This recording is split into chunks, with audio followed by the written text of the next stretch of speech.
ametoka kuchafua mitandao sana ya kijamii. Manara ni mtu wa dini na mwezi wa Ramadhani ametoka kuweka shindano la Qur'an kwa watu maarufu. Hii imechukuliwa kama anateta. Nini adhabu za watu wanaoteta na nini adhabu ya Manara kwa ujumla katika kidini na kijamii? Wailul kulli humazatil lumaza. Mungu kamaliza aya hiyo. Adhabu kali itawathibitikia wale wanaolamba watu visogo, kwa maana wanaoteta. Wailul ni kalimatul adhab. Yeyote anayethubutu kumteta mtu mwenyewe hayupo, akamuongelea kwa mabaya sio kwa mazuri, basi ana kipande cha adhabu katika moto wa Jahannam. Sijui umeelewa? Kwa hiyo huyu ana kipande cha adhabu mbaya sana, yani kitu kibaya sana kusengenya. Ni kitu kibaya sana katika Uislamu, mtu anayekwenda kwa kusengenya anafanya kazi ya kusengenya. Kama ikikubalika kwamba kweli kasengenya, sisi hatuandiki dhambi wala tuandiki thawabu. Anayeandika dhambi ni Mwenyezi Mungu, anayeandika thawabu ni Mwenyezi Mungu kupitia malaika wake. Kwa hiyo masuala mengine sisi hayatuhusu katika utetaji wake, isipokuwa tunataja tu kwamba kuteta katika Uislamu ni haramu, na kama mtu kateta atapata dhambi na adhabu yake itakuwa ni kipande cha moto wa Jahannam. Na umezisikia, sio umebahatika kuzisikia hizo sauti? Mimi nimesikia moja, tena nimesikiliza jana, sijui ile nikawa nasikiliza na yule sijui Alikiba sijui kafanyaje, lakini mimi na kanuni moja. Ile ni sauti iliyotoka kwa njia ya audio, na siku zote mahakamani ushahidi wa sauti hauna nafasi, kwa sababu sauti tunaweza tukaiga tu. Mimi naweza kuchukua sauti yako nikaiga nikafanya jambo fulani. Kwa hiyo ushahidi wa sauti hauzingatiwi katika mahakama, labda kimazingira mengine sana, lakini ushahidi wa sauti, japo kuwa ni kweli kasema, umeelewa? Ukitazama na kusikiliza ni kweli kasema, lakini unaweza ukasema jambo la kweli ukakosa ushahidi, kwamba si ushahidi huo tu ukubali, japokuwa Mungu anajua wewe umefanya nini umesema, na yule aliyerekodi anajua kwamba wewe umefanya nini umesema, na waliokuwepo wanajua kwamba wewe kweli umefanyaje umesema, lakini ushahidi huu kimahakama ufungi. Lakini katika posti yake ya Instagram aliandika akasema, sikujua kwamba nilikuwa naishi na adui nyumbani kwangu, akimaanisha mkewe aliyemwacha. Inafikia tu mpaka anaturekodi. Kwa hiyo amekubali mwenyewe kwamba amerekodiwa, kwa hiyo ni yeye aliyeongea. Kama akakubali kakirekodiwa basi ni kosa kubwa sana. Lakini chengine, unajua mapenzi yalivyo, yani kuna vitu mnaweza mkakaa ndani mkazungumza mtu fulani hivi mkasema, japo mnapata dhambi, lakini sometimes inakuwa ni mapenzi, wewe unachukulia kama kile kitu ni jambo la kawaida, na kikweli kikanuni ya kimaumbile linakuwa ni jambo la kawaida, sio kwa Mungu. Mtu yote anapokaa na mkewe huwa sometimes anatokea anazungumza jambo fulani, umesikia jambo fulani bwana hivi wanazungumza, lakini wanategemea yale mambo yanaishia pale pale. Lakini sasa ukiona yametoka, maana yake ndani yake kuna unafiki ndani unatendeka. Huyu aliyetoa ya mambo haya amekuja kuyadhihirisha nje, anapata dhambi kwa Mungu. Umeelewa? Anapata nini? Dhambi. Kwa nini? Kwa sababu anakwenda kuzindua fitna iliyolala. Maana yake sasa mlileta jambo kwenye nini sasa? Kwenye fitna ambayo imelala. Na anaiamsha ile fitna, amelaniwa na Mwenyezi Mungu. Huyu kama kashali sema kafanya kosa huko, swali la msingi unatakiwa kujifunza. Kama alishasema huko kafanya kosa, inawezekana katubia kwa nani? Kwa Mungu wake, kwa yale aliyofanya. Toba ni siri yake na Mungu wake. Wewe unapochukua na kuyaleta kwetu sisi sasa, manake kuna kitu unamtengenezea cha fitna kubwa sana kwenye maisha yake. Unapata dhambi kwa hilo, kwa sababu ili jambo hakuwa analijua mtu yoyote, mnalijua wewe wenyewe pamoja na Mungu wenu. Kama mliteta mmepata dhambi, kwa sababu na yeye kateta vile vile, wote walikuwepo. Maana ukikaa sehemu ambayo watu wanateta, hujatia neno lako la kusema kwamba ili jambo halitakiwi, ni haramu tusilifanye, maana yake na wewe umekubaliana katika hilo, kusikiliza ule usengenyi wa watu. Sasa huyu kwa nini alitoe nje?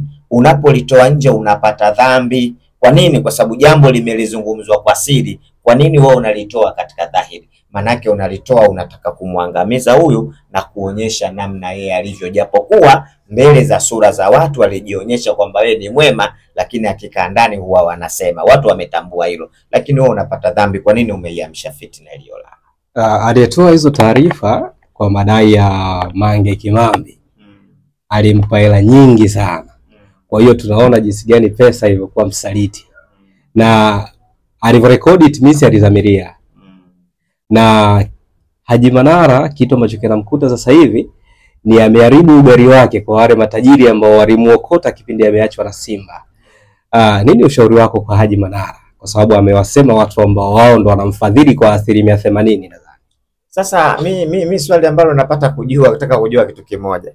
Hivi bosi wako unaweza ukamsema namna hiyo? Bado kauli moja nimesikia Haji Manara anasema mimi nina hela kushinda GSM uje. Nimesikia ile kauli anasema mimi nina hela kushinda GSM. Sasa unakaa alafu unaanza kuwasema wale wafadhili wako kwamba huyu kafanya hivi hana lolote hivi. Hii ni kitu kibaya katika maisha, kwa sababu ni watu wanakusupport katika maisha yako na wamekutoa sehemu mbali. Na inawezekana akawa anasema maneno yale labda kwa utani, anaongea na marafiki zake hivi na utani. Kwa sababu gani? Mtu mwenye akili zako, jambo lile linaonekana, sauti ukisikia, unasikia sauti nyingi pale. Si ndio hivyo? Sauti nyingi unasikia. Kwa nini unalisema lile jambo pale utegemee kama litatoka nje? Yaani kuna kitu umejidhamini kwamba mimi siogope, sio? Lazima itakuwa hivyo, sababu sisi tuko karibia watu 5. Alafu tuna mimi namsema mtu hapa. Hivi siamini katika watu 5 kuna mtu atatitoa nje? Au ndo maarifa yangu yamekuwa madogo imefikia hivyo? Au mapenzi ndio yamenifanya niwe mjinga kiasi ambacho natoa lile ambalo lilopo katika moyo wangu? Ni kosa kubwa sana alilolifanya. Sasa cha kumshauri Haji Manara, ingawa ushahidi ule wa sauti mimi bado naupinga sana, japokuwa ni kweli kafanya. Unajua tunakwenda kile kiushahidi. Japo ni kweli kafanya, lakini anachotakiwa kufanya sasa, kama kweli amefanya namna hiyo, atafute njia ya busara na kusema kwamba mimi nilikuwa tu katika mambo fulani ndio nikasema hivyo. Lakini kama kasema hivyo, mdomo wake unamponza.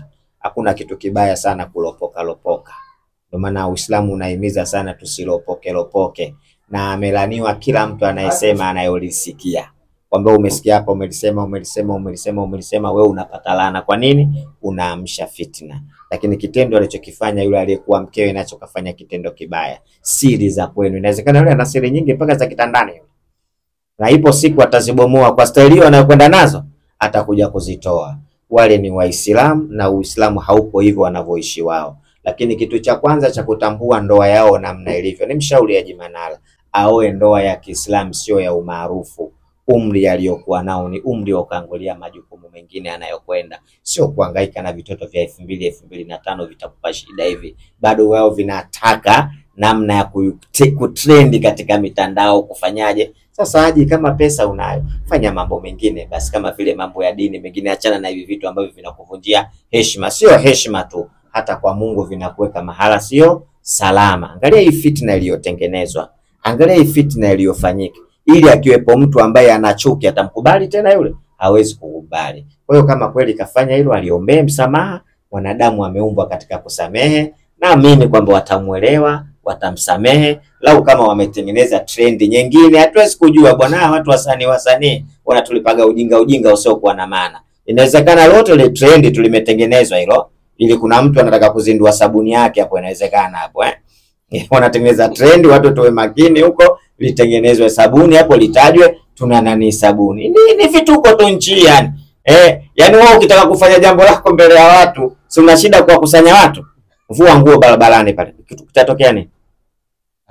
Utatambaa. Yani watakuja wote mpaka huko, watatoka kule bwana, yule kashachanganyikiwa kafua nguo. Kija pale rusha bomu lako unaua wote. Kwa hiyo inawezekana hizi stories zinatengenezwa, kuna sabuni inataka kuzinduliwa, inawezekana hapo. Sijui itakuwaje, lakini niwaambie kama kweli yamefanyika hivyo, sio trendi, jambo baya. Na kama wamefanya hivyo kwa ajili ya trendi, wanapata dhambi vile vile kwa Mungu, kwa sababu wanaiongopea jamii. Wamefanya jambo ambalo baya mbele ya Mwenyezi Mungu. La kama stories zinazosemwa ni za kweli na ile audio kama Manara anaikubali, basi ajua amefanya dhambi kubwa sana. Siku moja Mtume alimkuta Bi Aisha nadhani, akawa anamsema mtu, akamwambia tema. Alipotema kikatoka kipande cha nyama. Maana kisasa ukimsengenya mtu kama vile unakula zile nyama zake, jambo baya sana kwenye Uislamu kusengenya. Kwa hiyo mimi ni mshauri, kama kafanya aombe msamaha, na msamaha huo awaombe wale ambao walikuwa na wateta, lakini kikubwa muombe Mwenyezi Mungu. Lakini cha pili, aachane na hivi vijisichana hivi, vitampa shida. Atafute mzee mwenzie, wakae chini, walee watoto, waangalie maisha. Shida ya Haji naye anataka tukutrendi kila siku onekana yuko juu. Maisha yako hivyo. Mimi Haji namjua. Unajua mimi nimekaa Mchikichini pale. Mchikichini si unapajua? Yeah. Mimi nimekaa pale na nimesoma Abasia, chuo ambacho Haji alisoma. Pale pale Abasia mimi nimesoma. Haji katika harakati zake, mimi niko bwa mdogo kidogo, Haji anagombea sijui udiwani, mwenyekiti, si tunamuona Haji. Kipindi kile ndo tulikuwa tunashanga watu wakiwa mazeluzelu wale. Tunamuona Haji kabisa mitaa ya Mchikichini pale, Kariakoo ndo mitaa yake ambayo aliyokuwa nayo. Sasa ifike mahala kwa umri aliyokuwa nao, aachane na hivyo vitu, arudi kwa Mungu wake. Watu wanategemea kutoka kwake wapate maneno ya hikma, ya busara, maneno mazuri kwa namna alivyofika, kwa sababu Haji dini anajua. Anajua bila wasiwasi dini, anajua vizuri kabisa dini, basi arudi katika misingi ya dini. Lakini kama kweli kafanya iko kitendo kibaya sana, atalaumiwa kwa kufanya iko kitendo na yapata dhambi, lakini huyu aliyekuwa mke wake ana lawama kubwa sana kwa Mungu kwa sababu kaiamsha fitina iliyolala. Baada tu ya kuachana na mke wake, haikupita wiki, mke wake ana mpenzi mwingine na yeye ana mtu mwingine. Ni muda gani ukishaachana na mwenza wako unapaswa uwe na mtu mwingine? Mwanamume yeye akiachana na mke wake hata kesho anaoa, ila asiwe katika mke wa 4. Tumeelewana? Uislamu tunasema wake wa 4. Sio, umenipata vizuri? Yeah. Ikiwa mke mmoja unaruhusiwa kuongeza wa pili, wa tatu mpaka wa 4. Lakini ikiwa wa 4 huyu ndo umemuacha huyu wa 4, hauruhusiwi kuoa tena mpaka huyu amalize eda. Hujanielewa bado? Mwanamume tunamzungumzia, haruhusiwa wake hawa 4. Lakini mwanamume anayo eda na yeye. Eda yake iko hivi, umeoa mke wa kwanza unaye, ukaoa wa pili unaye, ukaoa wa tatu unaye, ukaoa wa 4 unaye. Sawa? Huyu mmoja ukamuacha, huwezi kuoa tena mpaka huyu miezi mitatu ile ifanyeje? Imalizike. Umenipata? Umeelewa au yani wewe kufafanulia? Nishakuelewa vizuri. Ushanielewa? Yeah. Kwa hiyo mpaka huyu sasa amalize miezi mitatu ndo anaruhusiwa kuongeza mke mwingine. Lakini huyu hajamaliza, huwezi kuongeza mke mwingine kwa sababu huyu hajamaliza ile eda yake ili asiwe mkeo. Umeelewa? Ushanipata? Na eda uzuri wake unaruhusiwa mkae mule chumbani kwako, umhudumie kila kitu. Na ikitokea siku umemumunya ubuyu tu, ndio rejea hiyo. Umeelewa? Watu wengi hawajui hiki. Na rejea kwa mwanamke haina kukataa. Umeelewa? Ikifika mahala mwanamume akimwambia mwanamke nimekurejea, ndio tayari haina kukataa tena, ndio rejea hiyo. Ila kwa mwanamke sasa haruhusiwi kuolewa mpaka amalize eda. Ndio maana nakwambia hawa walifanya uhuni, kwa maana ile utafutaji wao wa kuoana ni utafutaji wa kihuni, walioana kihuni, wakaishi kihuni, wakaachana kihuni. Huyu mwanamke aliolewa anaonekana hata dini hajui. Kwa sababu yani umeolewa miezi mitatu ya kukaida hujamaliza, vipi una mpenzi? Mwana shida hiyo. Na wanaposti. Yaani wewe bado mke wa mtu ujue. Sasa siri ya kuchomero. Sawa, lakini bado mke wa mtu.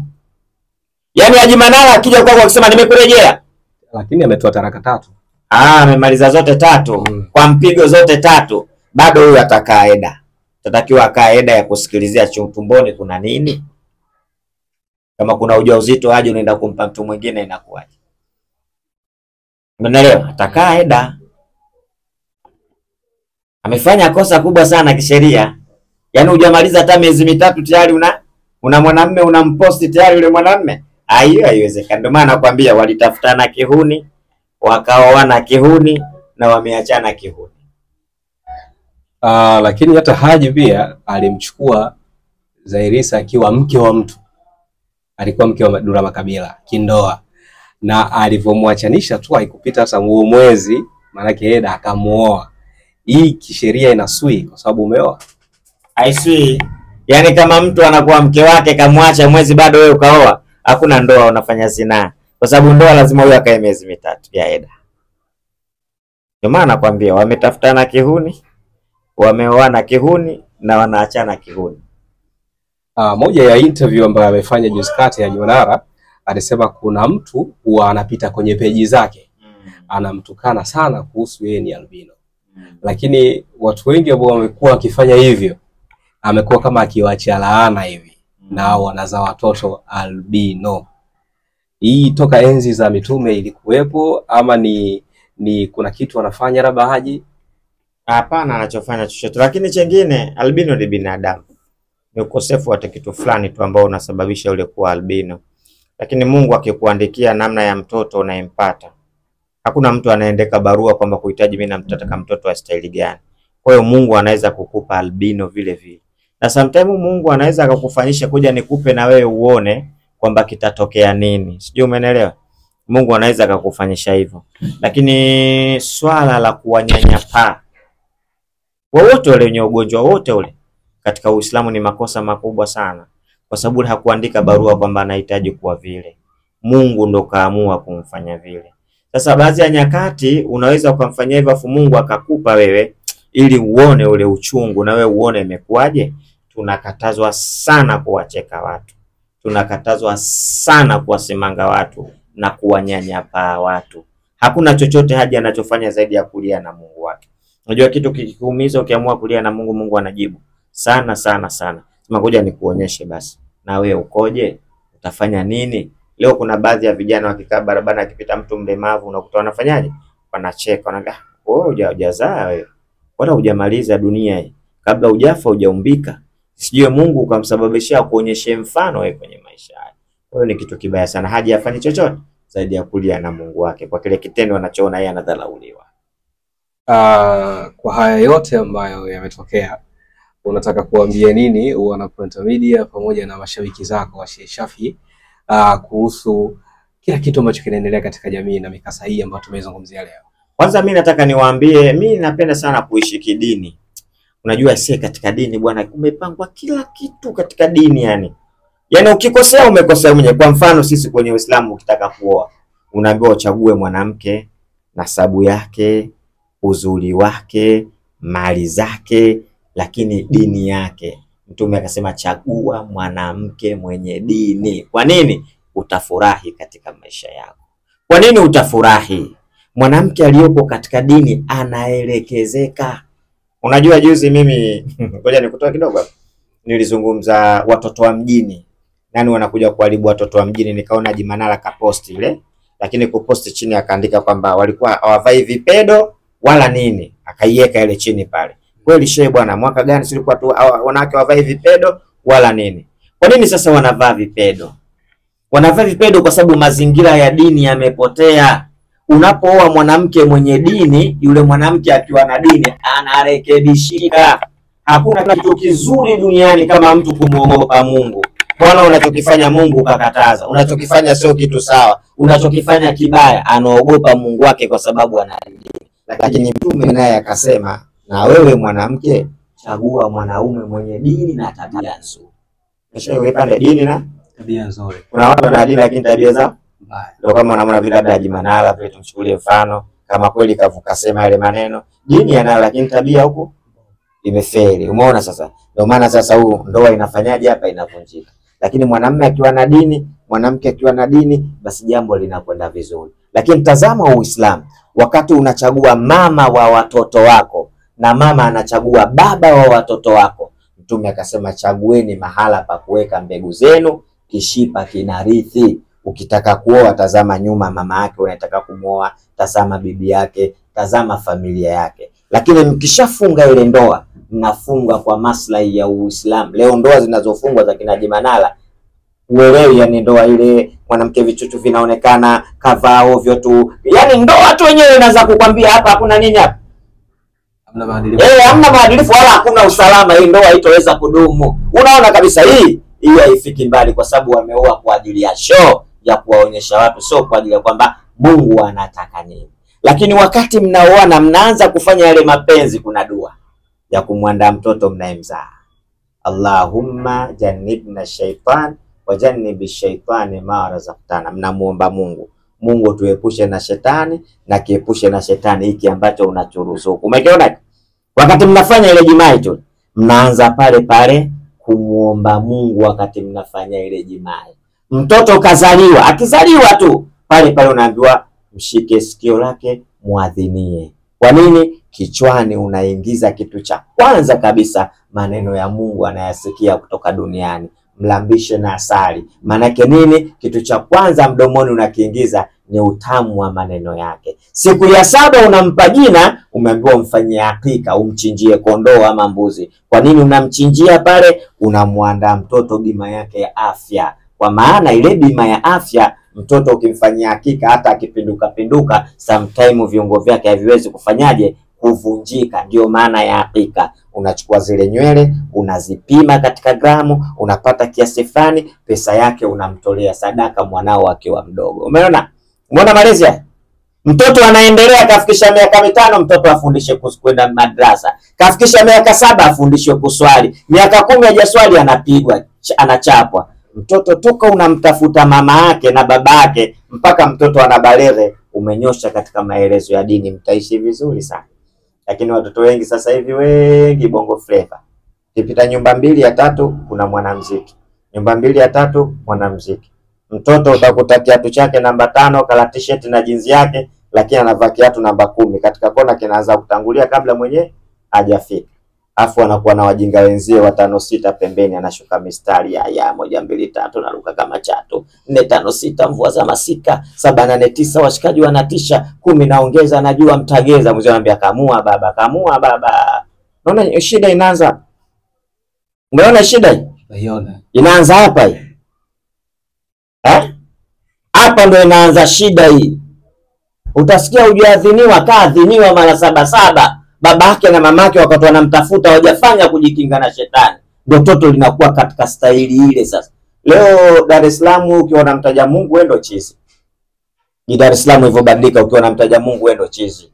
Panda gari yako, ushakula kilemba chako, kofia yako, kanzu yako, linaenda kali yako, kasi te watu 5 nyuma. Afu gari imefika mbele kidogo, toa tasbihi yako. La ilaha illa Allah, mtaje Mungu. Subhanallah. Wale watu 5 waliokuwa nao lazima wasogee pembeni. Wataanza kipande cha baba washakiroga hiki. Itakuwa kachukua mke wa mtu, maana uchawi mbaya huu. Yeye unakuona wewe umerogwa. Lakini yule ya ndo anaonekana nini? Ndo mwanamsanii, mwana bongo flavor. Kwa nini? Malezi tunayokosea wakati tunatafuta watoto wetu. Tazama leo mastaa wanavyoishi. Kwa sababu wao wenyewe wanaishi kisanii na watoto wao wanaishi. Utakuta watoto wale kina Diamond, waangalie jinsi mavazi yao wanavyovaa. Mtazame Haji Manara mwanae anavyovaa. Kwa nini? Anamweka mwanae katika maisha fulani ya ustaa, sio katika ustaa wa kumtumikia Mungu. Sasa hiyo ndio shida. Kwa hiyo Haji alipofika, amefika mahala pabaya sana. Mimi namshauri atulie, afanye, au kuna kitu gani anakosa? Afanye mambo yake, pesa anayo. Hii mambo ya mitandao ndio inakuja inamfunjia nini? Hadhi tayari inavunjika kabisa. Leo story, kuna story kubwa inawezekana huko tuzijui. Inaweza zikatoka mambo makubwa. Mwanamke kama anaweza kudiriki kurekodi mkiwa mnazungumza, anarekodi, anakusudia nini? Anajua hii ndoa yangu mimi sio ndoa sahihi, kwamba hii ndoa yangu mimi haidumu, lakini kuna siku itakuwa hivi. Amlipo wa huyu bwana.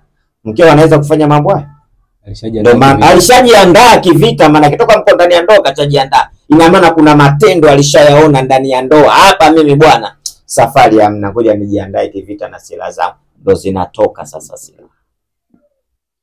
Na hii trend ya kwa nini watoto wa wachungaji na mashehe ndio huwa wanaongoza kwa uhuni imekaje? Sio kweli bwana.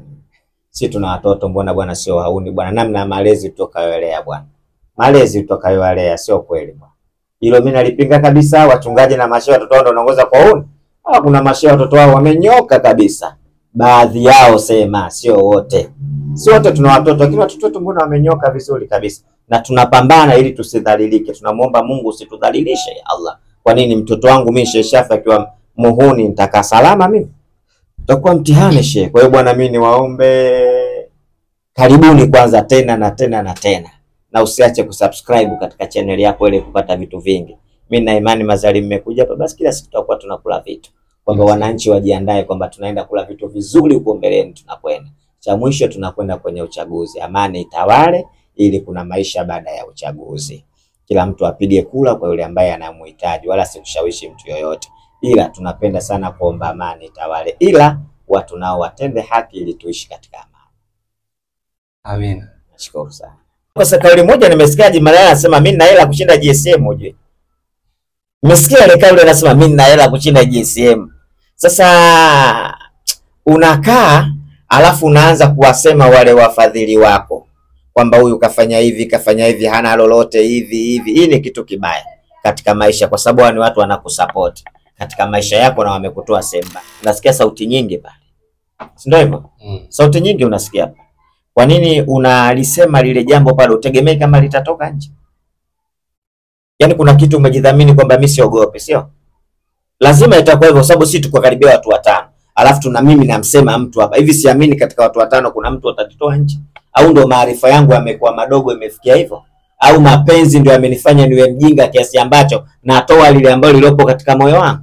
Ni kosa kubwa sana sana sana alilolifanya. Sasa cha kumshauri Haji Manara kuwa ni kweli kasema. Umeelewa? Ukitazama na kusikiliza ni kweli kasema. Lakini unaweza ukasema jambo la kweli ukakosa ushahidi. Kwamba si ushahidi huo tu ukubali. Japokuwa Mungu anajua wewe umefanya nini, umesema. Na yule aliyerekodi anajua kwamba wewe umefanya nini, umesema. Na waliokuwepo wanajua kwamba wewe kweli umefanyaje, umesema. Lakini aoe ndoa ya Kiislamu sio ya umaarufu. Umri aliyokuwa nao ni umri wa kuangalia majukumu mengine anayokwenda, sio kuhangaika na vitoto vya 2000 2005 vitakupa shida hivi. Bado wao vinataka namna ya kutrend katika mitandao kufanyaje. Sasa Haji, kama pesa unayo, fanya mambo mengine basi, kama vile mambo ya dini mengine. Achana na hivi vitu ambavyo vinakuvunjia heshima. Sio heshima tu, hata kwa Mungu vinakuweka mahala sio salama. Angalia hii fitna iliyotengenezwa, angalia hii fitna iliyofanyika, ili akiwepo mtu ambaye anachuki atamkubali tena yule? Hawezi kukubali. Kwa hiyo kama kweli kafanya hilo, aliombee msamaha. Wanadamu wameumbwa katika kusamehe, naamini kwamba watamuelewa, watamsamehe. Lau kama wametengeneza trend nyingine, hatuwezi kujua bwana. Watu wasanii wanatulipaga ujinga usiokuwa na maana. Inawezekana lote ile trend tulimetengenezwa hilo ili kuna mtu anataka kuzindua sabuni yake hapo, inawezekana hapo wanatengeneza trend, watu tuwe makini huko, litengenezwe sabuni hapo, litajwe tuna nani sabuni. Ni vituko tu nchi yani. Nimeona kuna mjadala watu wanabishana sana, lakini kama umekaa kidini hivi nikasema niufikishe. Unaruhusiwa kuoa na kuacha mara ngapi katika Kiislamu? Au Uislamu hausemi mara ngapi, namna wewe utakavyoweza tu mwenyewe. Ila talaka ni jambo ambalo halali, lakini Mungu analichukia. Mnepata? Yaani Uislamu unaweza kuoa ukaacha kwa shauri yako mwenyewe, ila utapata ila wewe mwenyewe. Kwa sababu Uislamu umefanya hivyo. Uislamu hautaki kuoneana. Maana Uislamu hautaki kuoneana. Kwa maana Uislamu haufanyi mwanamke afungike kwenye makosa anayofanywa na mumewe. Wala Uislamu haufanyi mwanamume afungike katika makosa anafanywa na mkewe. Kwa hiyo ikifika mmeoana, baada ya kuona mkashindwana mule ndani kwa vituko au kwa kitu chochote, kuna ndoa tena?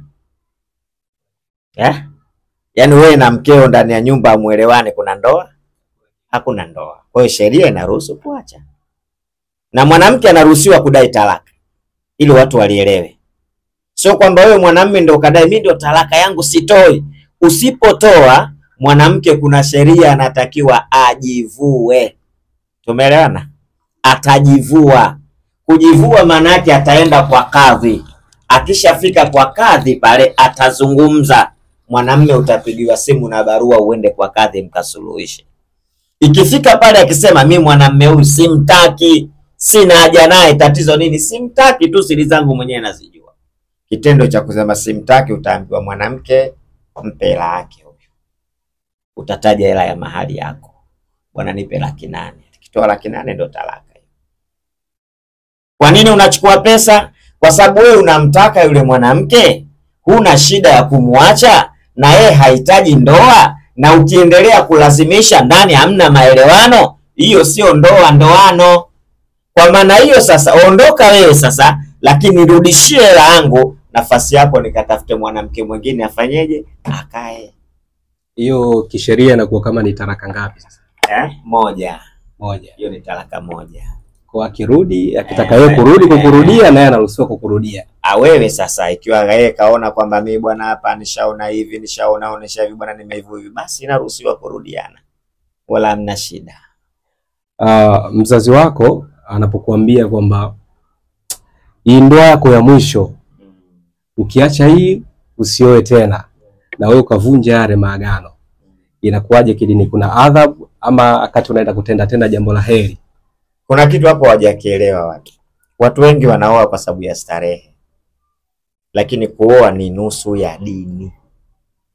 Umepata jawabu? Kuoa ni nusu ya dini. Yaani ukioa umefikisha dini nusu, unafata matendo mengine ndo unakamilisha dini.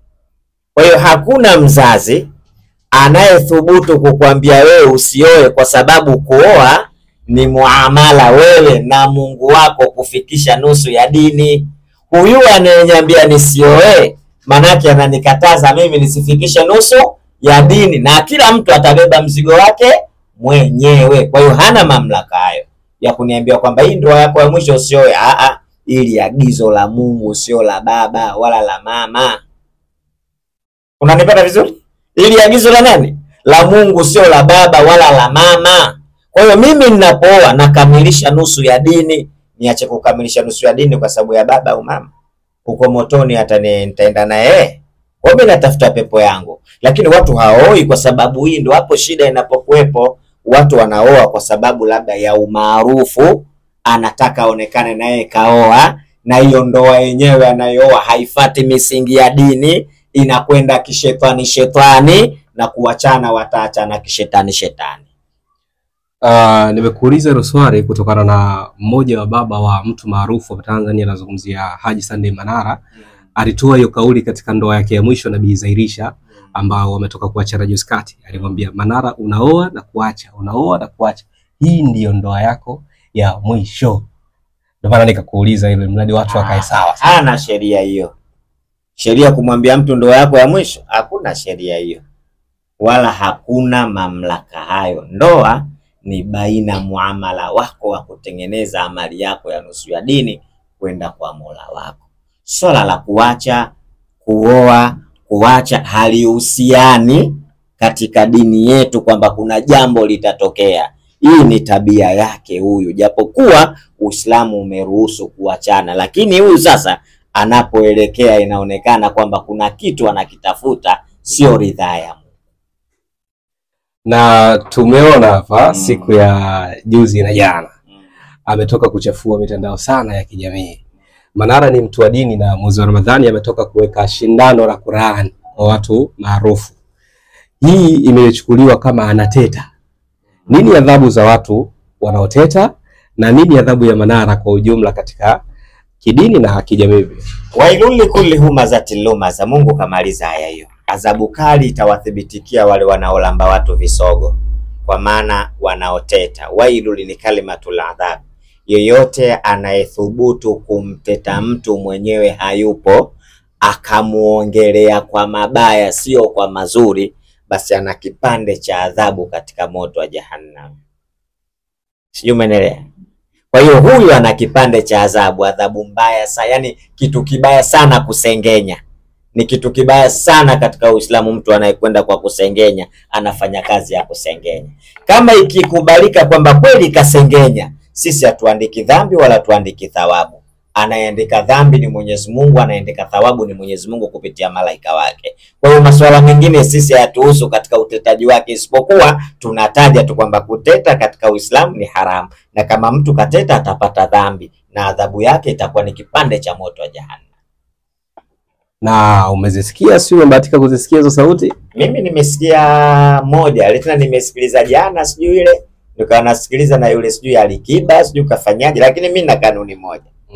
Ile ni sauti iliyotoka kwa njia ya audio, na siku zote mahakamani ushahidi wa sauti hauna nafasi, kwa sababu sauti tunaweza tukaiga tu. Mimi naweza kuchukua sauti yako nikaiga nikafanya jambo fulani. Kwa hiyo ushahidi wa sauti hauzingatiwi katika mahakama, labda kimazingira mengine sana, lakini ushahidi wa sauti, japo kuwa ni kweli kasema, umeelewa? Ukitazama na kusikiliza ni kweli kasema, lakini unaweza ukasema jambo la kweli ukakosa ushahidi, kwamba si ushahidi huo tu ukubali, japokuwa Mungu anajua wewe umefanya nini umesema, na yule aliyerekodi anajua kwamba wewe umefanya nini umesema, na waliokuwepo wanajua kwamba wewe kweli umefanyaje umesema, lakini ushahidi huu kimahakama ufungi. Lakini katika posti yake ya Instagram aliandika akasema, sikujua kwamba nilikuwa naishi na adui nyumbani kwangu, akimaanisha mkewe aliyemwacha. Inafikia tu mpaka anaturekodi. Kwa hiyo amekubali mwenyewe kwamba amerekodiwa, kwa hiyo ni yeye aliyeongea. Kama kakubali kakirekodiwa basi ni kosa kubwa sana, lakini chengine unajua mapenzi yalivyo yani.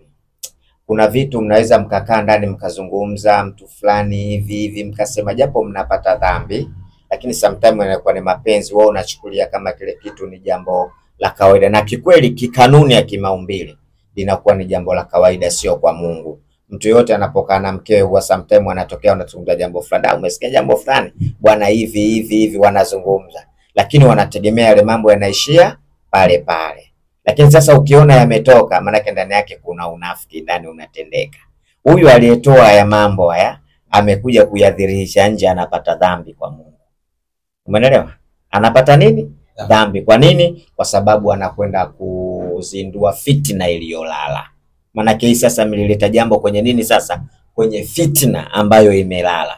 Na anaiamsha ile fitina, amelaniwa na Mwenyezi Mungu. Huyu kama kashali sema kafanya kosa huko, swali la msingi unatakiwa kujifunza. Kama alishasema huko kafanya kosa, inawezekana katubia kwa nani? Kwa Mungu wake, kwa yale aliyofanya. Toba ni siri yake na Mungu wake. Wewe unapochukua na kuyaleta kwetu sisi sasa, manake kuna kitu unamtengenezea cha fitina kubwa sana kwenye maisha yake. Unapata dhambi kwa hilo, kwa sababu ili jambo hakuwa analijua mtu yoyote, mnalijua wewe wenyewe pamoja na Mungu wenu. Kama mliteta mmepata dhambi, kwa sababu na yeye kateta vile vile, wote walikuwepo.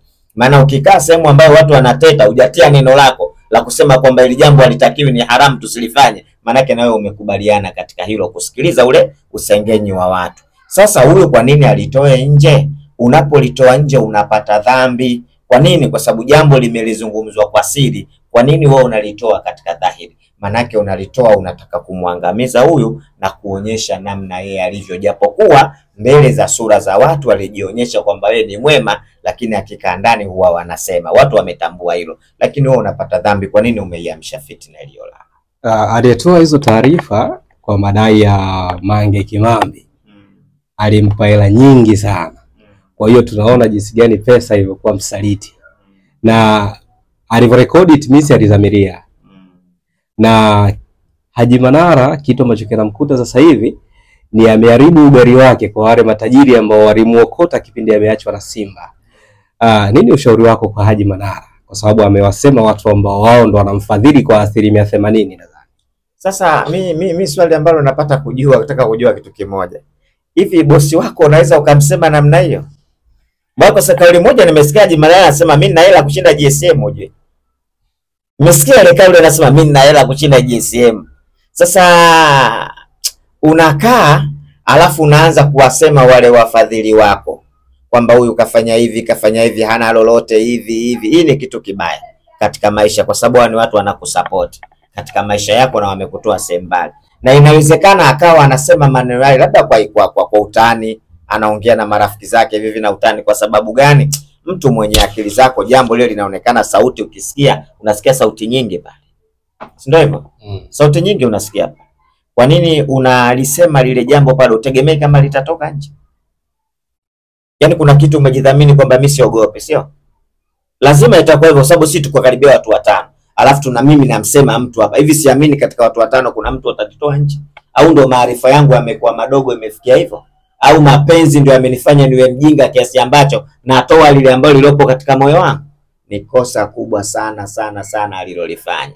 Sasa cha kumshauri Haji Manara, ingawa ushahidi ule wa sauti mimi bado naupinga sana, japokuwa ni kweli kafanya. Unajua tunakwenda kile kiushahidi. Japo ni kweli kafanya, lakini anachotakiwa kufanya sasa, kama kweli amefanya namna hiyo, atafute njia ya busara na kusema kwamba mimi nilikuwa tu katika mambo fulani ndio nikasema hivyo. Lakini kama kasema hivyo, mdomo wake unamponza. Hakuna kitu kibaya sana kulopoka. Ndio maana Uislamu unahimiza sana tusilopoke. Na amelaniwa kila mtu anayesema anayolisikia. Kwamba umesikia hapa umelisema wewe unapata laana. Kwa nini? Unaamsha fitna. Lakini kitendo alichokifanya yule aliyekuwa mkewe nacho kafanya kitendo kibaya. Siri za kwenu, inawezekana yule ana siri nyingi mpaka za kitandani. Na ipo siku atazibomoa kwa staili hiyo anayokwenda nazo, atakuja kuzitoa. Wale ni Waislamu na Uislamu haupo hivyo wanavyoishi wao. Lakini kitu cha kwanza cha kutambua ndoa yao namna ilivyo, ni mshauri Haji Manara aoe ndoa ya Kiislamu, sio ya umaarufu. Umri aliyokuwa nao ni umri wa kuangalia majukumu mengine anayokwenda, sio kuhangaika na vitoto vya 2000 2005 vitakupa shida hivi. Bado wao vinataka namna ya kutrendi katika mitandao, kufanyaje. Sasa Haji, kama pesa unayo, fanya mambo mengine basi, kama vile mambo ya dini mengine. Achana na hivi vitu ambavyo vinakuvunjia heshima. Sio heshima tu, hata kwa Mungu vinakuweka mahala sio salama. Angalia hii fitna iliyotengenezwa, angalia hii fitna iliyofanyika, ili akiwepo mtu ambaye anachuki atamkubali tena yule? Hawezi kukubali. Kwa hiyo kama kweli kafanya hilo, aliombee msamaha. Wanadamu ameumbwa katika kusamehe, naamini kwamba watamuelewa, watamsamehe. Lau kama wametengeneza trendi nyingine, hatuwezi kujua bwana. Watu wasanii wanatulipaga ujinga usiokuwa na maana. Inawezekana lote ile trendi tulimetengenezwa hilo, ili kuna mtu anataka kuzindua sabuni yake hapo, inawezekana hapo wanatengeneza trendi, watu tuwe makini huko, litengenezwe sabuni hapo, litajwe tuna nani sabuni. Ni vitu huko tu nchi yani. Yani wewe ukitaka kufanya jambo lako mbele ya watu, si una shida kwa kusanya watu? Vua nguo barabarani pale, kitu kitatokea nini? Utatambaa. Yani watakuja wote mpaka huko, watatoka kule bwana, yule kashachanganyikiwa kafua nguo. Kija pale rusha bomu lako buu, unaua wote. Kwa hiyo inawezekana hizi stories zinatengenezwa, kuna sabuni inataka kuzinduliwa, inawezekana hapo. Sijui itakuwaje, lakini niwaambie kama kweli yamefanyika hivyo, sio trendi, jambo baya. Na kama wamefanya hivyo kwa ajili ya trendi, wanapata dhambi vile vile kwa Mungu, kwa sababu wanaiongopea jamii. Wamefanya jambo ambalo baya mbele ya Mwenyezi Mungu. La kama stories zinazosemwa ni za kweli, na ile audio kama Manara anaikubali, basi ajua amefanya dhambi kubwa sana. Siku moja Mtume alimkuta Bi Aisha nadhani, akawa anamsema mtu, akamwambia tema. Alipotema kikatoka kipande cha nyama. Maana kisasa ukimsengenya mtu kama vile unakula zile nyama zake, jambo baya sana kwenye Uislamu kusengenya. Kwa hiyo mimi nimshauri, kama kafanya aombe msamaha, na msamaha huo awaombe wale ambao walikuwa na wateta, lakini kikubwa muombe Mwenyezi Mungu. Lakini cha pili, aachane na hivi vijisichana hivi, vitampa shida. Atafute mzee mwenzie, wakae chini, walee watoto, waangalie maisha. Shida ya Haji, naye anataka tukutrendi kila siku onekana yuko juu. Maisha yako hivyo. Mimi Haji namjua. Unajua mimi nimekaa Mchikichini pale. Mchikichini si unapajua? Mimi nimekaa pale na nimesoma Abasia, chuo ambacho Haji alisoma. Pale Abasia mimi nimesoma. Haji katika harakati zake, mimi niko bwa mdogo kidogo, Haji anagombea sijui udiwani, mwenyekiti. Si tunamuona Haji. Kipindi kile ndo tulikuwa tunashanga watu wakiwa mazelu wale. Tunamuona Haji kabisa mitaa ya Mchikichini pale, Kariakoo ndo mitaa yake ambayo aliyokuwa nayo. Sasa ifike mahala kwa umri aliyokuwa nao, aachane na hivyo vitu, arudi kwa Mungu wake. Watu wanategemea kutoka kwake wapate maneno ya hikma, ya busara, maneno mazuri kwa namna alivyofika, kwa sababu Haji dini anajua. Anajua bila wasiwasi dini, anajua vizuri kabisa dini. Basi arudi katika misingi ya dini. Lakini kama kweli kafanya iko kitendo kibaya sana, atalaumiwa kwa kufanya iko kitendo na yapata dhambi. Lakini huyu aliyekuwa mke wake ana lawama kubwa sana kwa Mungu, kwa sababu kaiamsha fitna iliyolala. Baada tu ya kuachana na mke wake, haikupita wiki, mke wake ana mpenzi mwingine na yeye ana mtu mwingine. Ni muda gani ukishaachana na mwenza wako unapaswa uwe na mtu mwingine? Mwanamume yeye akiachana na mke wake hata kesho anaoa, ila asiwe katika mke wa 4. Tumeelewana? Uislamu tunasema wake wa 4. Sio, umenipata vizuri? Ikiwa mke mmoja unaruhusiwa kuongeza wa pili, wa tatu mpaka wa 4. Lakini ikiwa wa 4 huyu ndo umemuacha huyu wa 4, hauruhusiwi kuoa tena mpaka huyu amalize eda. Hujanielewa bado? Mwanamume tunamzungumzia, haruhusiwa wake hawa 4. Lakini mwanamume anayo eda na yeye. Eda yake iko hivi, umeoa mke wa kwanza unaye, ukaoa wa pili unaye, ukaoa wa tatu unaye, ukaoa wa 4 unaye. Sawa? Huyu mmoja ukamuacha, huwezi kuoa tena mpaka huyu miezi 3 ile ifanyeje? Imalizike. Umenipata? Umeelewa au yani wewe kufafanulia? Nishakuelewa vizuri. Ushanielewa? Kwa hiyo mpaka huyu sasa amalize miezi 3 ndo anaruhusiwa kuongeza mke mwingine. Lakini huyu hajamaliza, huwezi kuongeza mke mwingine kwa sababu huyu hajamaliza ile eda yake ili asiwe mkeo. Umeelewa? Ushanipata? Na eda uzuri wake unaruhusiwa mkae mule chumbani kwako, umhudumie kila kitu. Na ikitokea siku umemumunya ubuyu tu, ndio rejea hiyo. Umeelewa? Watu wengi hawajui hiki. na rejea kwa mwanamke haina kukataa. Umeelewa? Ikifika mahala mwanamume akimwambia mwanamke nimekurejea, ndo tayari haina kukataa tena, ndo rejea hiyo. Ila kwa mwanamke sasa haruhusiwi kuolewa mpaka amalize eda. Ndio maana nakwambia hawa walifanya uhuni, kwa maana ile utafutaji wao wa kuoana ni utafutaji wa kihuni. Walioana kihuni, wakaishi kihuni, wakaachana kihuni. Huyu mwanamke aliolewa anaonekana hata dini hajui. Kwa sababu yani umeolewa miezi mitatu ya kukaida hujamaliza, vipi una mpenzi? Mwana shida hiyo. Na wanaposti. Yaani wewe bado mke wa mtu ujue. Sasa siri ya kuchomero. Sawa, lakini bado mke wa mtu. Yaani Haji Manara akija kwako akisema nimekurejea, lakini ametoa taraka 3. Amemaliza zote 3 kwa mpigo zote 3, bado huyu atakaa eda. Tatakiwa akaa eda ya kusikilizia tumboni kuna nini? Kama kuna ujauzito aje unaenda kumpa mtu mwingine inakuwaje? Umeelewa? Atakaa eda. Amefanya kosa kubwa sana kisheria. Yaani hujamaliza hata miezi mitatu tayari una mwanamume unamposti tayari yule mwanamume. Hiyo haiwezekani. Ndio maana nakwambia walitafutana kihuni, wakaoana kihuni na wameachana kihuni. Lakini hata Haji pia alimchukua Zailisa akiwa mke wa mtu. Alikuwa mke wa Dula Makabila kindoa. Na alivyomwachanisha tu haikupita hata mwezi, maana eda akamuoa. Hii kisheria inasui kwa sababu umeoa. Haisui. Yaani kama mtu anakuwa mke wake kamwacha mwezi bado wewe ukaoa, hakuna ndoa, unafanya zinaa. Kwa sababu ndoa lazima huyo akae miezi mitatu ya eda. Ndio maana nakwambia wametafutana kihuni, wameoana kihuni na wanaachana kihuni. Moja ya interview ambayo amefanya juzi kati ya Haji Manara, alisema kuna mtu huwa anapita kwenye peji zake anamtukana sana kuhusu yeye ni albino. Lakini watu wengi ambao wamekuwa wakifanya hivyo amekuwa kama akiwaachia laana hivi, nao wanazaa watoto albino. Hii toka enzi za mitume ilikuwepo ama ni kuna kitu wanafanya labda Haji? Hapana, anachofanya chochote. Lakini chengine, albino ni binadamu. Ni ukosefu wa kitu fulani tu ambao unasababisha ule kuwa albino. Lakini Mungu akikuandikia namna ya mtoto unayempata, hakuna mtu anaendeka barua kwamba kuhitaji mimi namtaka mtoto wa staili gani. Kwa hiyo Mungu anaweza kukupa albino vile vile. Na sometimes Mungu anaweza akakufanyisha kuja nikupe na wewe uone kwamba kitatokea nini. Sijui umeelewa? Mungu anaweza akakufanyisha hivyo. Lakini swala la kuwanyanyapaa wote wale wenye ugonjwa wote ule katika Uislamu ni makosa makubwa sana, kwa sababu hakuandika barua kwamba anahitaji kuwa vile. Mungu ndo kaamua kumfanya vile. Sasa baadhi ya nyakati unaweza ukamfanyia hivyo afu Mungu akakupa wewe ili uone ule uchungu na wewe uone imekuaje. Tunakatazwa sana kuwacheka watu. Tunakatazwa sana kuwasemanga watu na kuwanyanyapaa watu. Hakuna chochote Haji anachofanya zaidi ya kulia na Mungu wake. Unajua kitu kikikuumiza ukiamua kulia na Mungu, Mungu anajibu. Sana sana sana. Sema ngoja nikuonyeshe basi. Na wewe ukoje? Utafanya nini? Leo kuna baadhi ya vijana wakikaa barabara akipita mtu mlemavu unakuta wanafanyaje? Wanacheka, wanaga, "Oh, hujazaa wewe. Wala hujamaliza dunia hii. Kabla hujafa hujaumbika. Sijue Mungu ukamsababishia kuonyeshe mfano wewe kwenye maisha yake."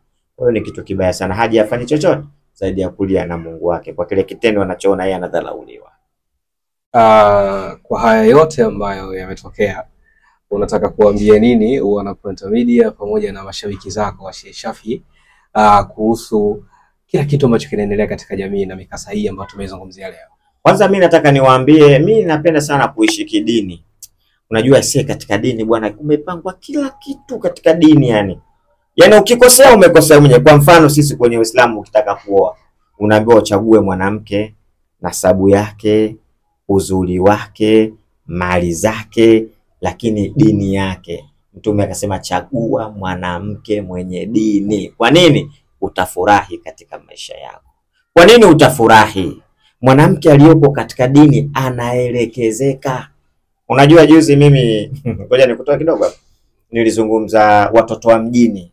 Nani wanakuja kuharibu watoto wa mjini, nikaona Haji Manara kaposti ile.